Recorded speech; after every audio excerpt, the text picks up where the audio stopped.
Hey everybody, Dustin DePirac here, columnist Jeremy Price. We are in this lounge here at Value City Arena. It's pretty spectacular, and we managed to hide ourselves someplace so just in case anybody gets nosy and kicks us out of here. But it's really it's pretty swanky. Actually, this setup they've got, it's across from the media room. Anyway, Indiana with a really big win today over Ohio State, very much rebounded and responded to the game they had against Illinois. Really, they talked a lot about having watched the film from the collapse in Champaign on Thursday night, and just said we were immature. We looked and saw an immature team, and it just seemed like today they came out and put an emphasis on. They did everything they were supposed to do. They really attacked a game plan, stayed true, stayed disciplined, everything they wanted to do, and come out with a huge Big Ten road win. It's the first IU win over a top 10 opponent on the road since 2000. They beat Notre Dame in South Bend. Just a big one for a lot of reasons, Jeremy. I guess what kind of stands out to you about just how, what worked for these guys today? Yeah, there's a lot of ways you could say that this was a big game, if you want to call it a signature win, being a road victory over a top 10 team. Right. Something that obviously is kind of one of the few things that hasn't happened yet over the last couple of years during this resurgence. And it was kind of the complete antithesis of the game against Illinois. Right, it really was. I mean, they did everything they didn't do on Thursday night, they did do today. Yeah, very much so. I mean, they didn't turn the ball over. That was where they only gave it away 10 times. A couple of those were harmful, but most were not. Basically, they managed to get by with that pretty well. They really emphasized very much getting the ball in the post today more than anything else, more than they really ever have. They've got basically 70 out of 81 points came from three sources. Victor Oladipo had 26, but the big thing is Cody Zeller's got 24. Christian Watford had 20. Watford gets some of those from threes. He hit 4 of them, but I mean they made a point to get him the ball inside. Draw some fouls, get some free throws that way. And Zeller especially, they found a lot of ways to get the ball in. They just said, Victor Oladipo just said, we just decided we were just going to throw it in there. It is harder to get the ball in the post than it sounds like. It's just like just pass the big guy the ball, and it is more difficult than that in terms of getting it past ball pressure and when guys are trying to move Cody off the block. But in this case, they just said, we're going to get the ball in there. We're going to find the way to put the basketball in Cody Zeller's hands. Give him opportunities, even if he has to take a 15-foot jumper, which obviously happened a few times today. We're just going to get it in there and they're going to work out. And it just seemed like that's the best I think they've ever done that. And they said it's definitely the best in terms of statistically, it's the best they've done it in Big Ten play so far.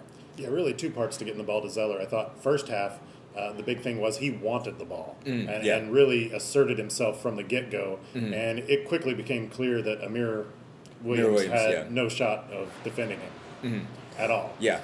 And no, he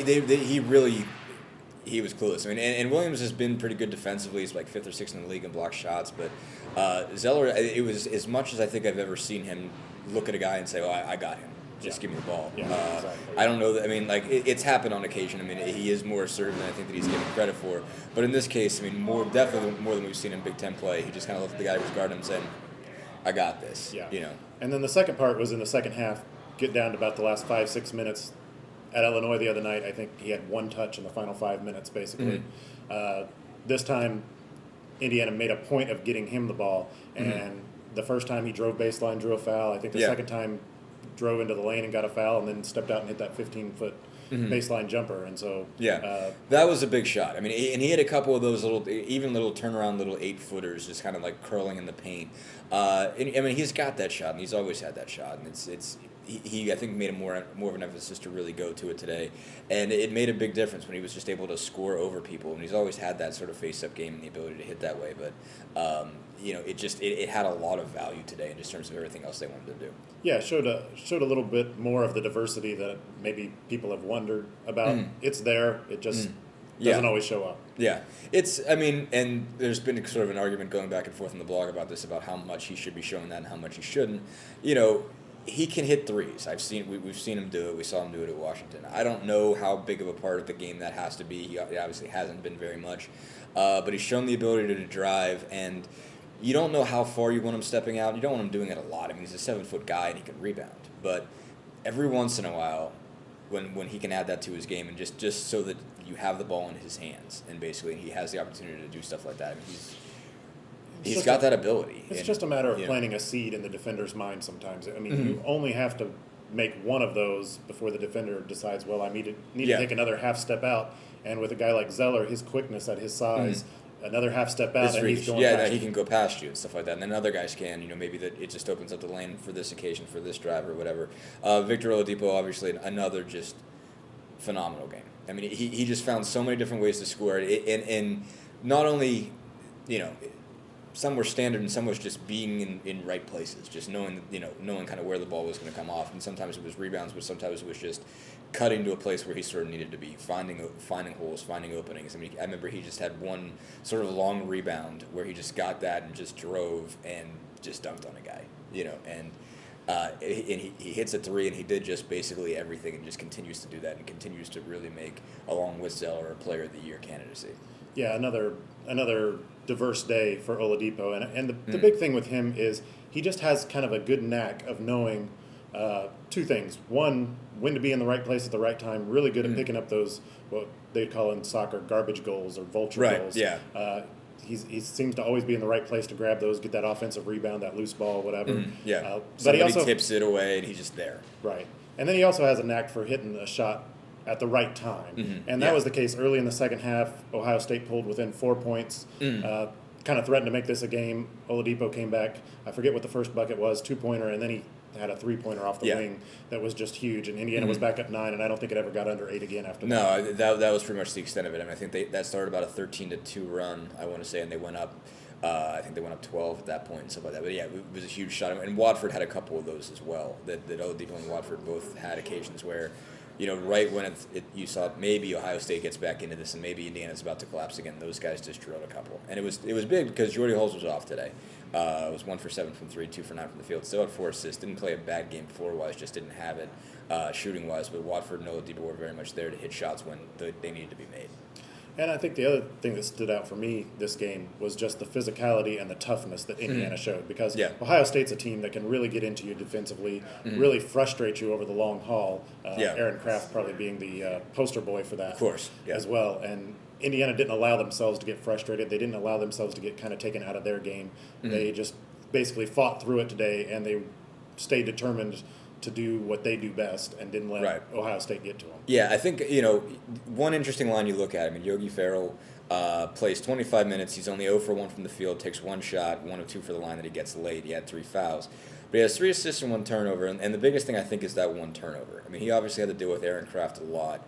And what helps Indiana, I think, in this case is by, Kraft is a guy who specializes with point guards. I mean, that's kind of what he does really, really well. It's just as an on-ball defender. He's, he moved off the ball a few times today. He wasn't always on Ferrell.